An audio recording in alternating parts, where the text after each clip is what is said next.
হুজুর এরা সফল আর এরা বিফল। যেমন মুসলমান একই মায়ের দুই সন্তান, খুব খেয়াল করে বুঝেন।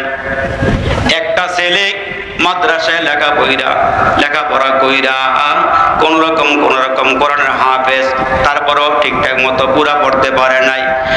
আলেমের লাইনে গিয়েও ঠিক মতো আলেম হতে পারে নাই, কিন্তু লেবাস ছাড়ে নাই। এখন গিয়া গ্রামের মসজিদে 5 ওয়াক্ত নামাজের ইমামতি করে, সুন্নতি লেবাসও আছে, বাবার যে জায়গা জমিগুলো আছে এগুলোই দেখাশোনা করে। তার অবস্থান হইল কার নিকটে হাত পাতা লাগে না, আবার কাউ কিছু দিতেও পারে না, মোটামুটি ভাবে চলে, কোন রকম চলে।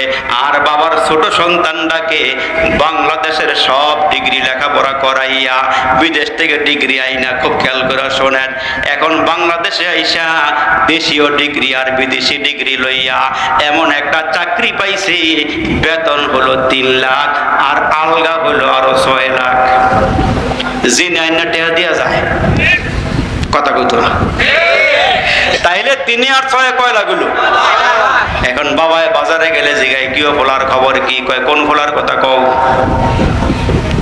কোন ছেলের কথা কও? কয় তোমার ছোট ফোলার খবর কি? কয় ছোট ফোলায় তো বাজি মারছে। কয় কি মারছে? কয় বেতন পায় 3 লাখ, উপরি পায় আরো 6 লাখ। ইচ্ছা করলে আমি প্রতি মাসে একবার করে হজ করতাম পারি। কথা কয় না, ঠিক কিনা? জোরে কর।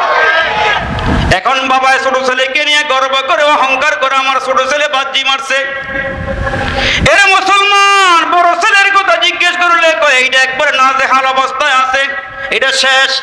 বাবা স্কেল দিয়া দিল, মাপ কাটে দিয়া দিল, ছোটটায় ভালো আছে, বড়টায় ছেলে হয়ে গেছে। আমার আল্লাহ জানায় দিয়া কয় এই ছেলেটা 5 ওয়াক্ত নামাজের ইমামতি করে, বাবার ধন সম্পদ দেখাশোনাও করে, সুন্নতি লেবাস আছে। তোমাদের স্কেলে বড় ছেলেটা বিফল আর ছোটটা সফল।